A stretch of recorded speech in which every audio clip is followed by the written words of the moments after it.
Hello, Kale? Oh, I can't hear anything. These are my ear protectors, not my studio headset.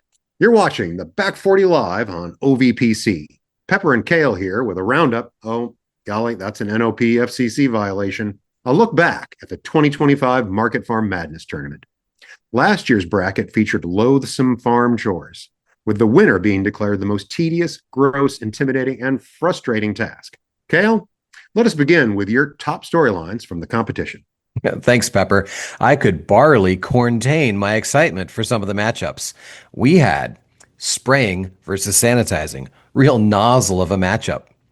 Harvesting beans versus harvesting peas, where both teams were guilty of nitrogen fixing, and giving feedback versus receiving feedback. I'm going to give you a timely, constructive, actionable, and empathetic review of that game. That sounds like a bunch of fun there, Kale. But what about those teams who actually made a long run in the tournament? There were a lot of premium bets placed on anything involving insurance capturing the crown, but their claim to the trophy was denied in the quarterfinals. Meanwhile, refrigeration repair seemed like a walk-in to grab the title, but they got frozen out of their title run. Yes, and Hand Weeding Carrots pulled out a series of wins, but was eventually brought to their knees by finalist Putting on Row Cover in the Wind. The fans of Removing Plastic Mulch were at first uplifted by their stretch run, but were left with scraps after their defeat in the semifinals. Firing employees waited too long to make the change and were given the pink slip from the competition.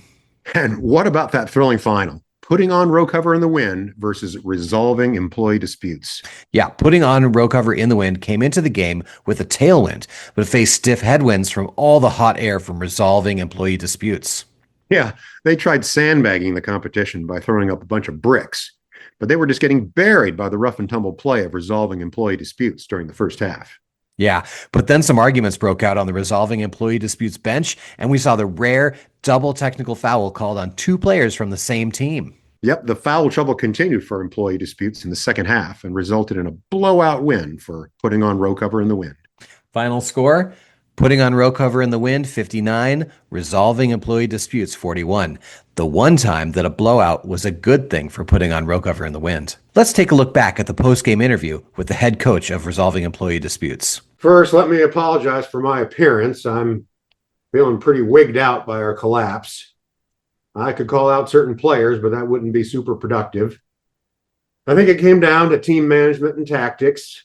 We tried zone defense against drama and man-to-man mediation, but nothing worked. I tell you, team morale was low in the locker room at halftime. I told those guys they'd have to bench the blame game, and if they saw red, to take personal time out. In the second half, we tried to pivot from personal to professional, but it was too little too late.